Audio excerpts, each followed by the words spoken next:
Mambo ambayo yanawafanya watu wengi sana waweze kushindwa kufanikiwa katika maisha yao ni vile vitu ambavyo wanakuwa wanaviona kila siku, vitu ambavyo wanakuwa wanavisikiliza kila siku, lakini pia hata marafiki ambao wanakuwa wanawazunguka. Sasa ni lazima ujiulize, unazungukwa na watu wa aina gani? Marafiki gani ambao wanakuzunguka katika cycle yako ya maisha?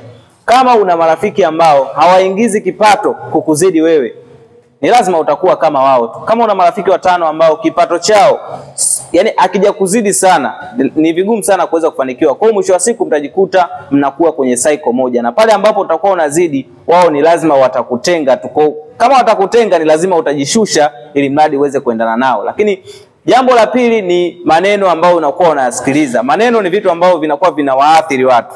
Sasa kuna watu ambao kuna maneno wanakuwa wanayasikiliza, lakini wanakuwa wanajitamkia na mwisho wa siku wanajikuta wanafanikiwa. Lakini kuna wengine wanakuwa wanasikiliza maneno negative ambayo kiuhalisia wanayachukua yale, wanaweka katika akili yao, na akili ikishanasa yale maneno yanakwenda kuharibu moja kwa moja, na mwisho wa siku wanajikuta wanakuwa masikini maisha yao yote. Lakini jambo la tatu na la msingi ni picha au vitu ambavyo mnakuwa mnaviangalia.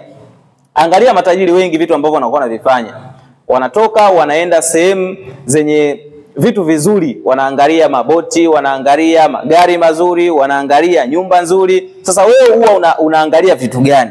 Yaani vitu gani ambavyo kila siku ukiviangalia unaona kwako yani ni sawa, yani ni sawa kwako.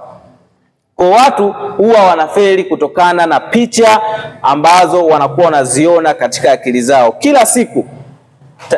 Tabia ya akili huwa inanakili. Tabia ya akili huwa inahifadhi vile vitu ambavyo unakuwa unavisikiliza kila siku, vitu ambavyo unakuwa unaviona kila siku, mawazo ambayo unakuwa unatengeneza kila kitu kwenye akili yako. Kwa hiyo kama unahitaji mafanikio, jiangalie wewe uko upande gani, na kama upo kwenye upande wa negative, anza kutengeneza positive mindset, na mwisho wa siku utajikuta upo katika kilele cha mafanikio.